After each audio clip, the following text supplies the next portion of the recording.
This is part 2 of lesson 10.11, Lagrange error bound and accuracy.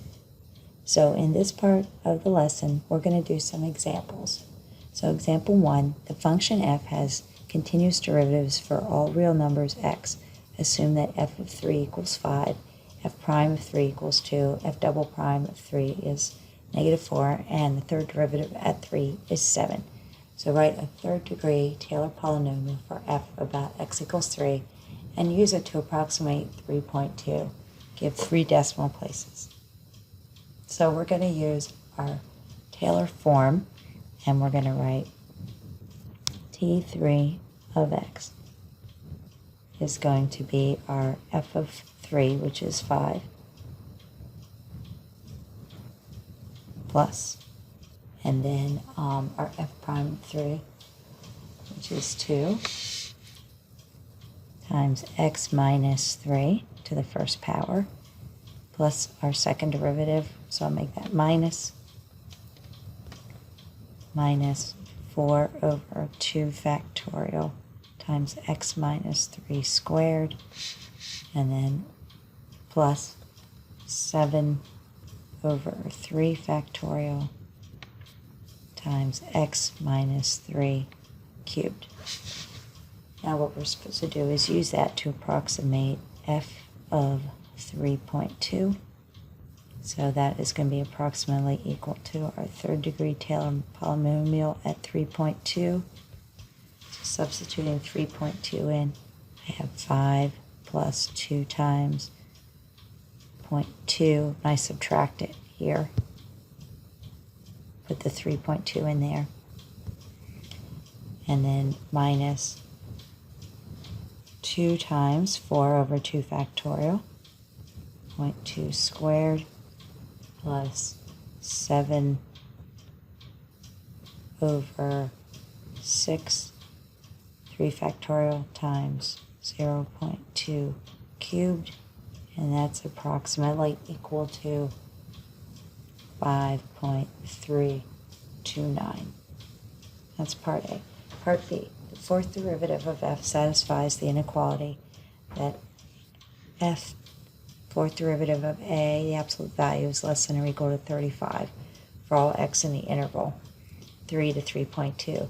Use this information to find a bound for the error found in part A. So what they're giving us is really our maximum. So we have our error for the third degree polynomial is going to be less than or equal to the absolute value of that fourth derivative of a times x minus 3 to the fourth power over 4 factorial. So this is going to be less than or equal to the absolute value of 35 times our 3.2 minus 3 to the fourth power over 4 factorial. So we're going to get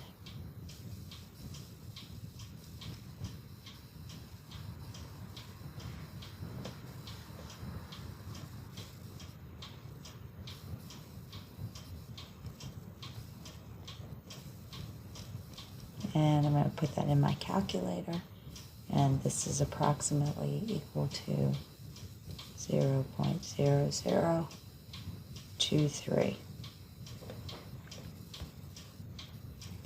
Next, find the interval a to b such that our value of the function is between those two endpoints. Give the 3 decimal places. So this is where error bound comes in. So what we want to do is take our value that we found in part A, which was 5.329, and we're going to subtract our error. That will give us our A value.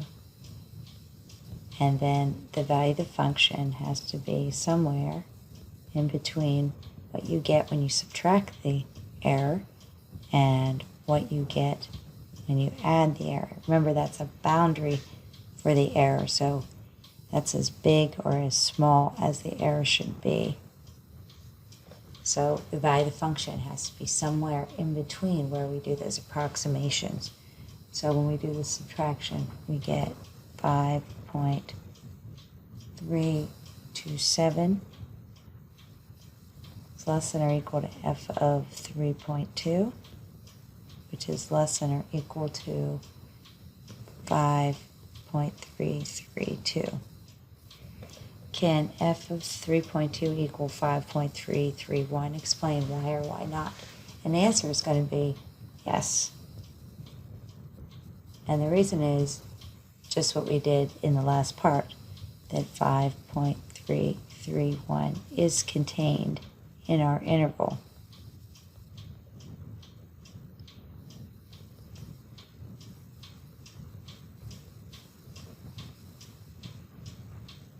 So it is definitely in between our lower bound and our upper bound.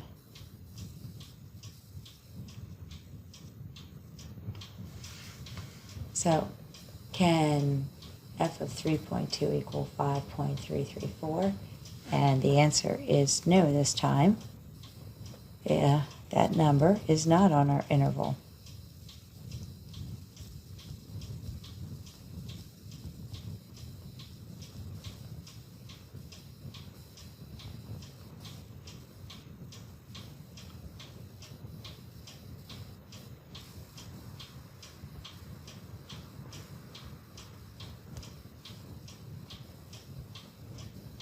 So it cannot be that value. That's how the error is used. So that's a nice example to start with. Okay, number 2, estimate sine of a half using a Maclaurin polynomial. What is the least degree of the polynomial that assures an error smaller than 1,000? Okay, so these problems come up a lot. You're really going to do some guess and checking. So this is checking to see if you know what the Maclaurin polynomial is for sine. So just to remind you, sine of x is equal to the summation of n equals 0 to infinity of, and it catches, it's an alternating series, and it catches the odd values, the odd exponents. So 2n plus 1 over 2n plus 1 factorial, and cosine catches the even one, so its powers are 2n and 2n factorial. So we need a maximum value for sine because we're going to use our error bound here because we want the absolute value of r sub n of a half to be less than or equal to our maximum. So with sine and cosine, it's really easy to pick a max value, and that's going to be 1 because even if we're not close to where it is 1, because it's 0, sine of 0 is 0, since we're centered at 0 with a Maclaurin. But that can definitely be the max value. We know that the value of sine is never going to be greater than 1, so we can use that for our max. And then we have our 0.5 to the n plus 1, because we don't know what our n is going to be yet. That's what we're going to estimate. Not really estimate, guess and check. And then we're going to have n plus 1 factorial. And what we do know is we want that to be less than 0.001. So the easiest way to do this is to make a table and just go through these by picking n's. So I'm going to use n as one column, and my r sub n, so my 0.5 to the n plus 1 power over n plus 1 factorial. And that's really messy. You can't barely read that. So we're going to have 0.5 to the n plus 1 power over n plus 1 factorial. Okay, so we put 1 in, and 2, 3, 4. Hopefully we won't have to go further than that. So if you put 1 in for n, you get 0.5 to the second power over 2 factorial, which is going to give you an eighth.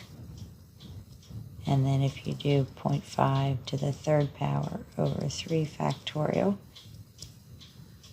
you get this decimal. Still not small enough. And then, let me move these down a little. 3 is going to be 0.5 to the fourth power over 4 factorial. And that gives us, we're getting closer, and then 0.5 to the fifth over 5 factorial gives us,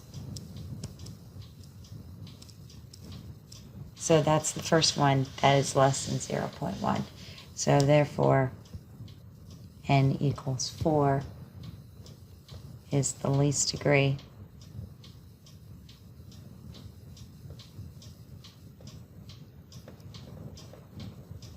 where the absolute value of our remainder is less than 0.001. Okay, next problem. Let P3 of x be the third degree Maclaurin polynomial for f, using information from the graph of y is the, it's a graph of the absolute value of the fourth derivatives of x. Show that P of 3 to the 1/4 minus f of 1/4 is less than 1/400. So what we're going to do for this problem is we're going to set up our boundaries here. So that absolute value here is our R sub n. So what we're showing really here is that R sub n,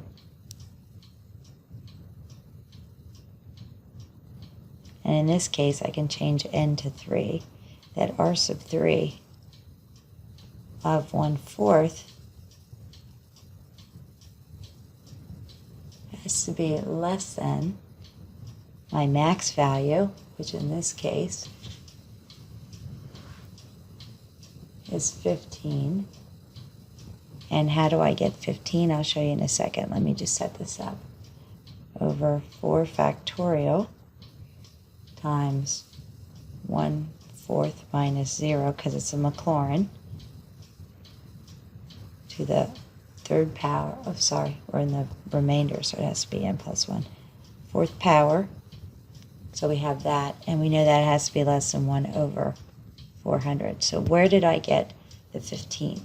So I look at the graph near 0, and what I see here is that's the highest point in that little range here that we're looking at. See, here's -1, here's 1, and 0 is in the center. So where's the highest value near the center? And that's going to be, it's kind of in the middle, so you can say that's about 15. So that's where I got the 15 from. So simplifying this, I am going to have that the absolute value of 15 over 4 to the, let me write it this way, 4 times 3 times 2 times 1, and then I still have a 4 to the fourth power. We have that.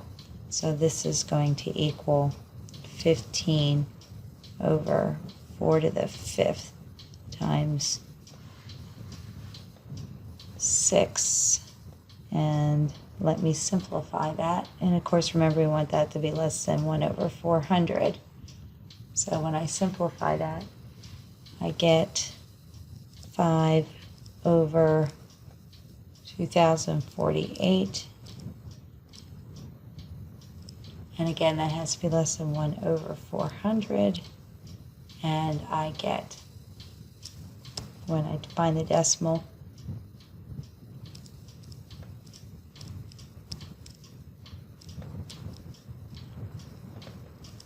and it is. So that's the decimal of 1/400. So I showed then that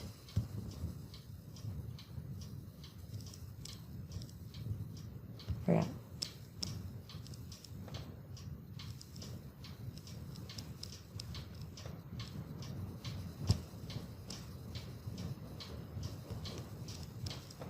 So I showed that the absolute value of the error is indeed less than 1/400, because my error here, using 15 as my maximum, gave me a number smaller.